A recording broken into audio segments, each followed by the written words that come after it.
Pessoal, muito bom dia, muito boa tarde, muito boa noite. Muito prazer, professor Alexandre Araújo, Direito Constitucional. E nós estamos aí justamente fazendo algumas questões para a prova do TJ, ok? Estamos analisando aí algumas questões de prova para a prova do TJ de Minas Gerais. Bom, vamos começar falando de direitos fundamentais e sem mais delongas, pessoal, vamos trabalhar rapidamente um esquema que demonstra a origem e evolução dos direitos fundamentais. Então, vamos lá. Bom, origem e evolução dos direitos fundamentais.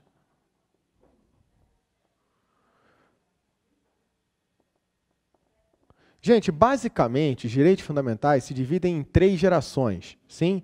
É claro que existem, para alguns autores, 4ª geração, 5ª geração, até mesmo 6ª geração, mas vamos nos prender à realidade do concurso. Então, basicamente, os direitos fundamentais se dividem em 3 gerações. Então, vamos lá. Vamos colocar a primeira geração, que tem por lema a liberdade. Vamos colocar a segunda geração, que tem por lema a igualdade. E a terceira geração, que tem por lema a fraternidade. Lembrando, assim, dos ideais da Revolução Francesa, né? Dos lemas da Revolução Francesa. Liberdade, igualdade, fraternidade. Bom, o que nós vamos fazer agora é colocar as principais características de cada uma das gerações, ok? E assim, assimilar a matéria de uma forma mais tranquila e lograr êxito ao resolver a questão de prova. Vamos lá.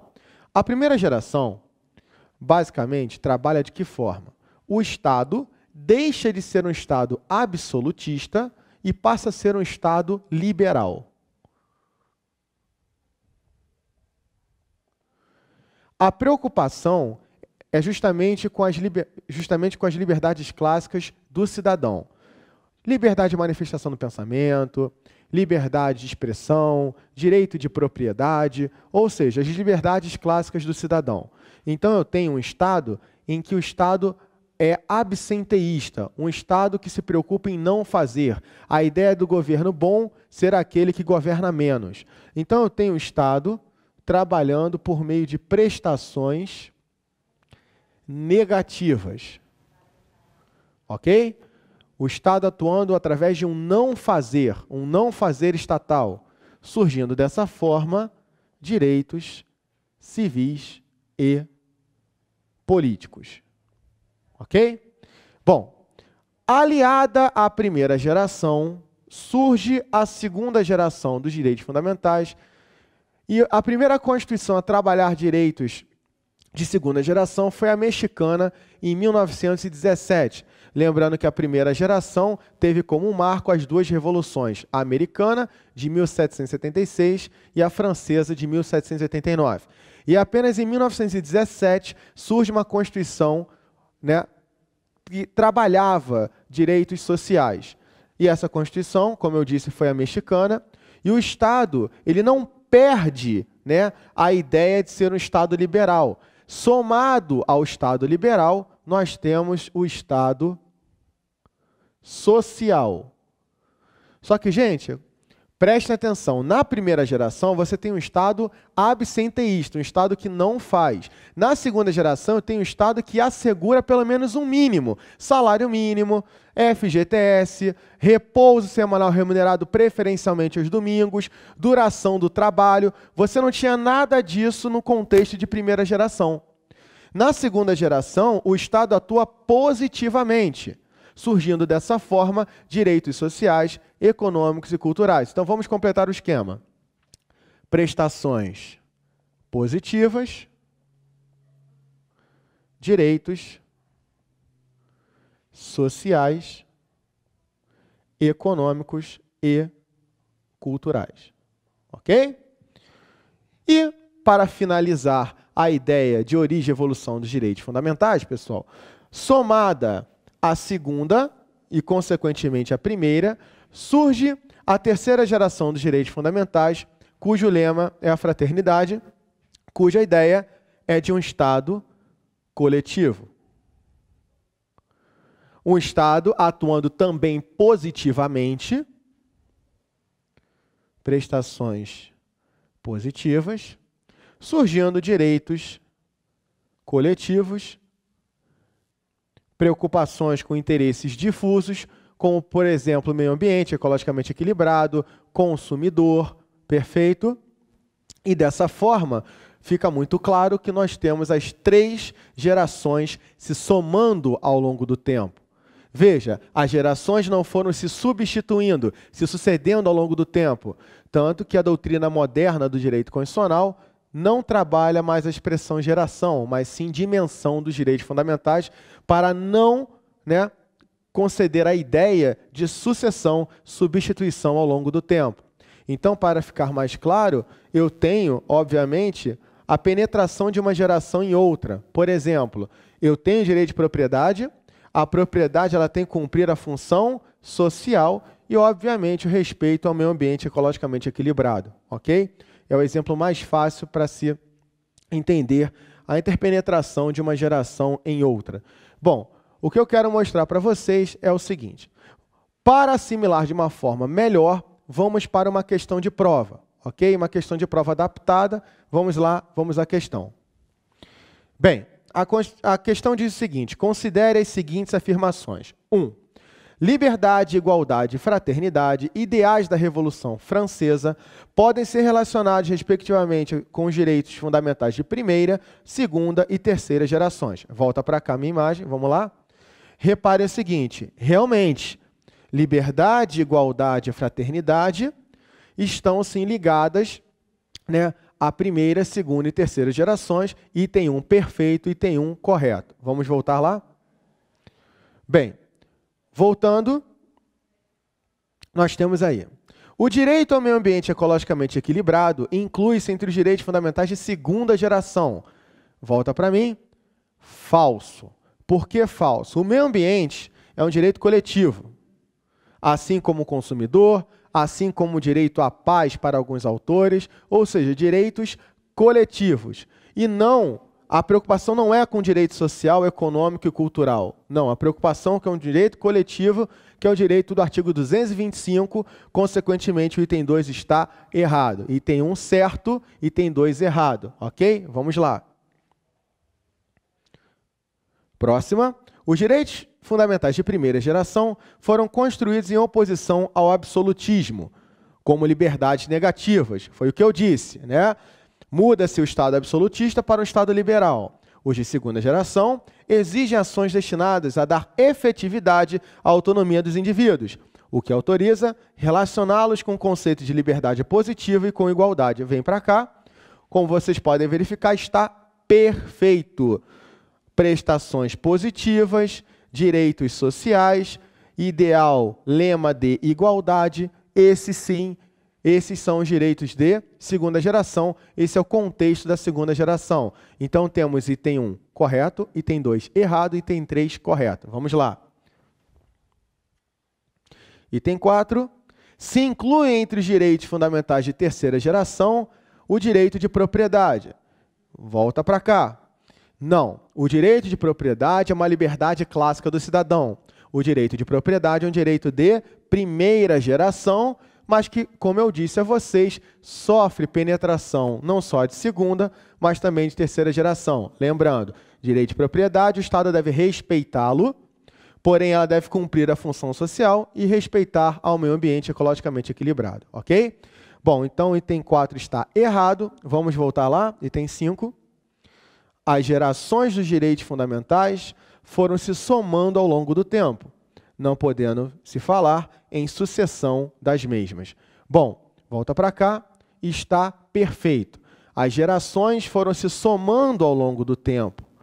Não se pode falar em sucessão das mesmas, em substituição ou sucessão das mesmas. Ou seja, nós temos direitos de primeira geração, direitos de segunda geração e direitos de terceira geração. Perfeito? Com isso, pessoal, resolvemos a questão, itens corretos 1, 3 e 5. Vamos lá para o gabarito. 1, 3 e 5, opção C. Ok? 1, 3 e 5, opção C. Volta para a minha imagem, por favor. Temos agora uma outra questão que eu separei, né, nessa empreitada rumo ao TJ de Minas Gerais, que é uma questão voltada à organização de Estado e repartição de competências, ok? Um tema extremamente espinhoso, mas que nós vamos trabalhar de uma forma bem tranquila. Bem, vamos direto para a questão, porque a partir da questão eu vou elucidar a explicação, nós vamos chegar à resposta em cima de cada uma das opções. Vamos lá. Bom, diz assim, a propósito do modelo de repartição de competência adotado na Constituição Federal, pode-se afirmar que aos Estados foram asseguradas apenas competências residuais. Vem comigo aqui. Pessoal, comigo aqui. Presta atenção. Os Estados-membros têm as suas competências previstas no artigo 25, parágrafo 1º da Constituição. E essa é a chamada regra da competência residual. Competência remanescente, competência reservada, o resíduo, a sobra, o resto, ou seja, o que sobra, entre aspas, é do Estado. O que o artigo 25, parágrafo 1º, né, coloca? Que compete ao Estado aquilo que não lhe seja vedado pela Constituição. Em outras palavras, aquilo que é da União e é do município não compete ao Estado. Ou seja, o Estado só tem o que resta. Bem, só que esse só está equivocado. O Estado não apenas tem competência residual, porque excepcionalmente, ou seja, como exceção, nós temos, por exemplo, o artigo 25, parágrafo 2º, que diz que compete aos Estados a exploração de serviços locais de gás canalizado. Veja, a quem compete explorar os serviços locais de gás canalizado? Ao Estado. Ou o próprio 25, parágrafo 3º, que diz ser de competência do Estado a criação de região metropolitana, aglomeração urbana, microrregião, por meio de lei complementar do próprio Estado. Então, volta na questão, por favor, vamos lá. A questão diz, aos Estados foram asseguradas apenas competências residuais. Errado, por conta da palavra apenas. Não, o Estado, ele além de competências residuais, que é a regra, também goza de competências expressas, e nós acabamos de ver isso. Vamos para a próxima opção, opção B. As competências materiais são sempre de exercício concorrente por todos os entes federativos. Vamos lá. Vamos para a opção B. Nós sabemos que, basicamente, a União vai trabalhar com competências administrativas, normativas e tributárias. Vamos ficar com as duas, administrativas e normativas. Veja, as competências administrativas ou materiais da União são competência exclusiva e competência comum. As normativas são competência privativa e competência concorrente. Né? Para quem não se recorda, artigos 21, 23, 22 e 24. Ótimo. Gente, como vocês podem reparar, as competências materiais são ou exclusiva ou comum. Exclusiva só da União, comum, União, Estados, DF e municípios. Sendo certo que a exclusiva me dá uma ideia de indelegabilidade e a comum uma ideia de cooperação. Como vocês podem reparar, a opção B está errada. Por que errada? Vamos voltar lá. As competências materiais são sempre de exercício concorrente por todos os entes. Não. Vem para cá. Aqui eu enxergo um exercício concorrente. Veja, não confunda competência concorrente com exercício concorrente. Exercício concorrente significa o quê? Mais de um exercendo. Cuidado. Veja, União, Estado, DF, município. Agora, olha essa daqui. essa é material e o exercício não é concorrente, o exercício é exclusivo e indelegável. Consequentemente, a letra B está errada. Vamos para a letra C. Opção C. Todas as competências privativas legislativas da União podem livremente ser exercidas pelos Estados naquilo que for necessário para atender às suas peculiaridades. Vamos lá? Vem comigo aqui. A privativa, ela é da União, certo? E ela pode delegar por lei complementar a Estados e DF para que estes legislem sobre questões específicas de tais competências, de tal competência. Lei complementar prevista no artigo 22, parágrafo único da Constituição. Como vocês podem reparar, os Estados e o DF não são livres. Eles precisam de uma delegação, essa feita por lei complementar. Veja, não há essa liberdade da opção C. Isso não existe. Na competência concorrente, aqui tudo bem, União, Estados e DF são destinatários da competência. Então, a ideia é, a União legisla sobre educação, o Estado também pode. Aqui não tem problema. Agora, aqui em cima, para o Estado legislar, por exemplo, sobre direito do trabalho, uma questão específica como o piso salarial, ele necessita de lei complementar federal autorizadora. Então, não é livre da forma que está na opção C. Voltando lá. Vamos ganhar essa questão, opção D. Entre as competências legislativas dos municípios se inclui a de suplementar a legislação federal e estadual no que couber. Perfeito. Né? Volta para cá a imagem. Nós temos aí o gabarito sendo esse, repetição do artigo 30, inciso 2 da Constituição. Vamos parar para analisar. Educação é uma matéria de competência concorrente. A União tem a sua legislação. O Estado tem a sua legislação também, e o município, através do artigo 30, inciso 2, ele pode suplementar a legislação federal e estadual, porque nesse caso é cabível essa suplementação, ok? Perfeito? Artigo 30, inciso 2, gabarito letra D de dado. Vamos ver porque que a letra E está equivocada. Vamos lá. Opção E. Ao DF não foi assegurado o exercício de competências legislativas em regime de concorrência com a União. Repetindo, ao DF não foi assegurado o exercício de competências legislativas em regime de concorrência com a União. Vem para cá. Olha para cá. Competência legislativa, normativa legislativa, concorrente, inclui DF também. Olha o DF aqui.